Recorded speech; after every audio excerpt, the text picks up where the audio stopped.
षष्ठी गणेश चतुर्थी व्रत करने से घर परिवार में आ रही विपदा दूर होती है। कई दिनों से रुके मांगलिक कार्य संपन्न होते हैं तथा भगवान श्री गणेश असीम सह की किसी भी चतुर्थी के दिन भगवान श्री गणेश की पूजा के दौरान संकष्टी गणेश चतुर्थी व्रत की कथा पढ़ना अथवा सुनना जरूरी होता है। इससे संबंधित कथाएं पौराणिक एवं प्रचलित। श्री गणेश कथा के अनुसार एक बार देवता कई विपदाओं में घिरे थे, तब वह मदद मांगने भगवान शिव के पास आए। उस समय शिव के साथ कार्तिकेय तथा गणेश जी भी बैठे थे। देवताओं की बात सुनकर शिव जी ने कार्तिकेय व गणेश जी से पूछा कि तुम में से कौन देवताओं के कष्टों का निवारण कर सकता है। तब कार्तिकेय व गणेश जी दोनों ने ही स्वयं को इस कार्य के लिए सक्षम बताया। इस पर भगवान शिव ने दोनों की परीक्षा लेते हुए कहा कि तुम दोनों में से जो सबसे पहले पृथ्वी की परिक्रमा करके आएगा वही देवताओं की मदद करने जाएगा। भगवान शिव के मुख से यह वचन सुनते ही कार्तिकेय अपने वाहन मोर पर बैठकर पृथ्वी की परिक्रमा के लिए निकल गए, परंतु गणेश जी सोच में पड़ गए कि वह चूहे के ऊपर चढ़कर सारी पृथ्वी की परिक्रमा करेंगे तो इसका कार्य में उन्हें बहुत समय लग जाएगा। तभी उन्हें एक उपाय सूझा। गणेश अपने स्थान से उठे और अपने माता पिता की 7 बार परिक्रमा करके वापस बैठ गए। परिक्रमा करके लौटने पर कार्तिकेय स्वयं को विजेता बताने लगे। तब शिव जी ने श्री गणेश से पृथ्वी की परिक्रमा माना करने का कारण पूछा। तब गणेश ने कहा, माता पिता के चरणों में ही समस्त लोक हैं। यह सुनकर भगवान शिव ने गणेश जी को देवताओं के संकट दूर करने की आज्ञा दी। इस प्रकार भगवान शिव ने गणेश जी को आशीर्वाद दिया कि चतुर्थी के तिथि न जो तुम्हारा पूजन करेगा और रानी रात्रि में चंद्रमा को अर्घ्य देगा उसके तीनों ताप यानी दैहिक ताप, दैविक ताप तथा भौतिक ताप दूर होंगे।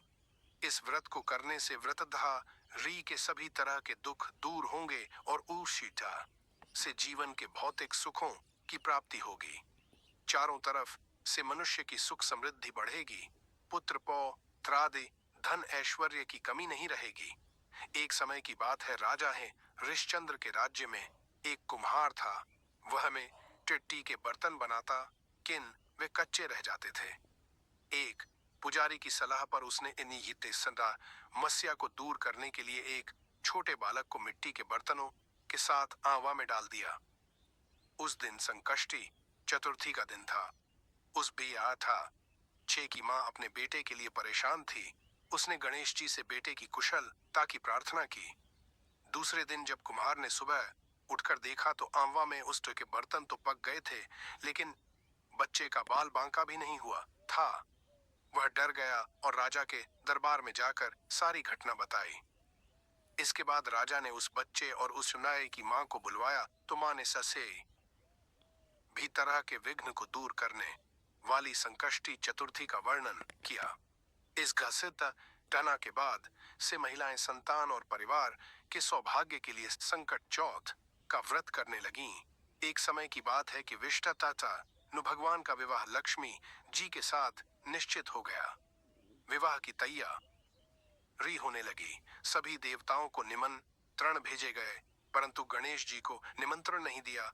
कारण जो भी रहा हो, अब भगवान विष्णु के तहे से की बारात जाने का समय आ गए या सभी देवता अपनी पत्नियों के साथ विवाह समारोह में आए। उनसे आकर बने देखा कि गणेश जी कहीं दिखाई नहीं दे रहे हैं। तब वे आपस में चर्चा करने लगे कि क्या गणेश जी को नहीं न्योता है, यस्वा ये गणेश जी ही नहीं आए हैं।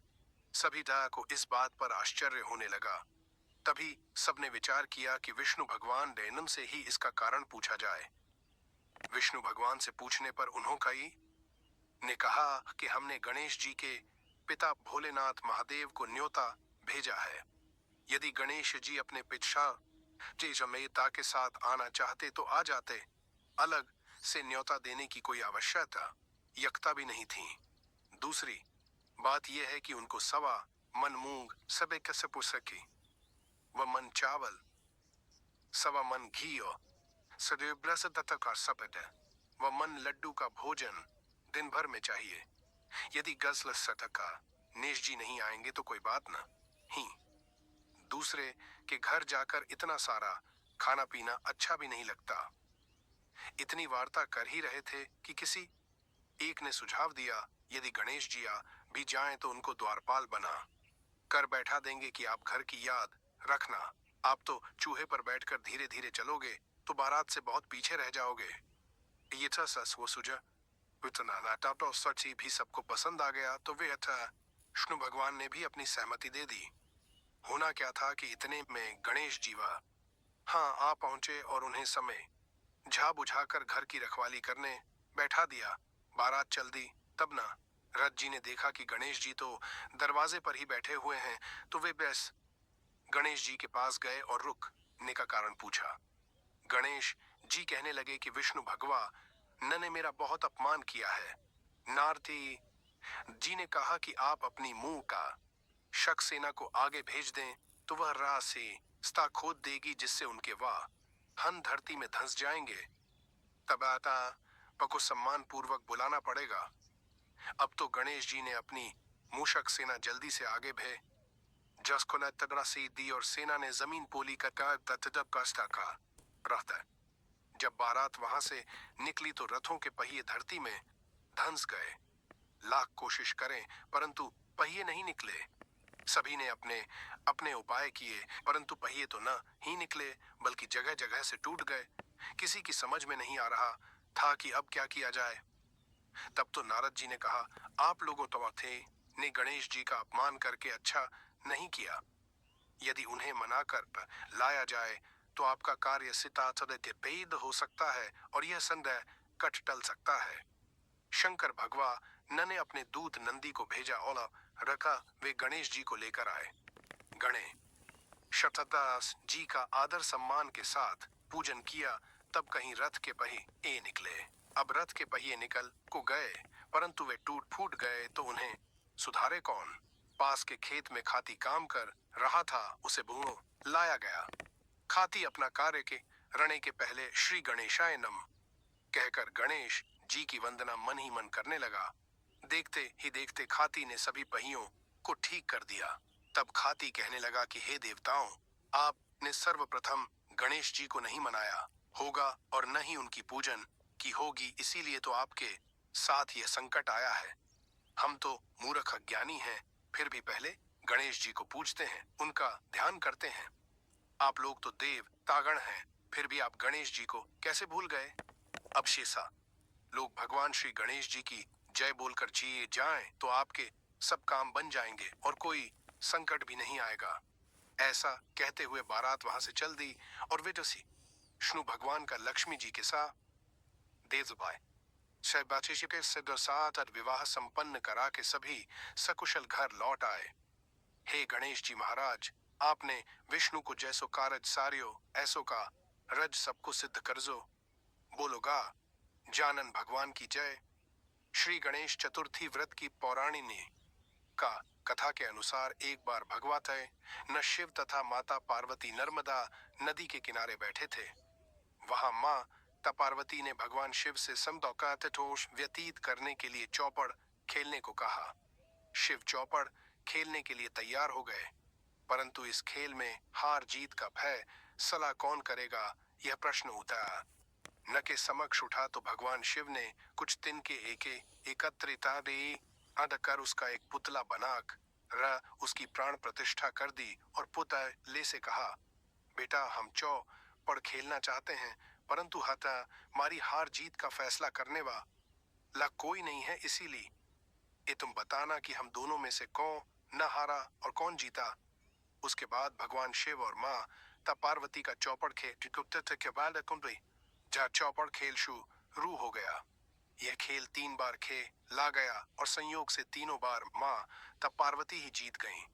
खेल समा अब तो होने के बाद बालक से हार जीत का फैसला करने के लिए कहा गया तो उस बालक ने महादेव को विजयी बताया। यह सुनकर माता पार्वती क्रोधे तरहनाते हो गईं और क्रोध में उन्होंने बालक को लंगड़ा होने कीच डढ़ में पड़े रहने का श्राप दे दिया। बाल कक ने माता पार्वती से माफी मांगी और कहा कि यह मुझसे अज्ञानता वश ऐसा हुआ है, मैंने किसी द्वेष भाव में ऐसा नहीं किया।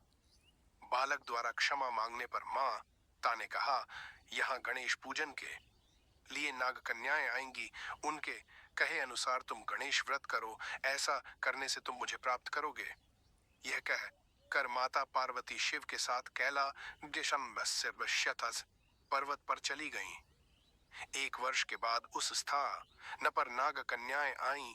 तब नाग कन्याओं से श्री गणेश के व्रत की विधि मालूम करने पर उस बाल के ने 21 दिन लगातार गणेश जी का व्रत किया।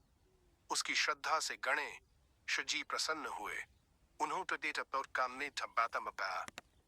ने बालक को मनोवांछित फल मांगने के लिए कहा।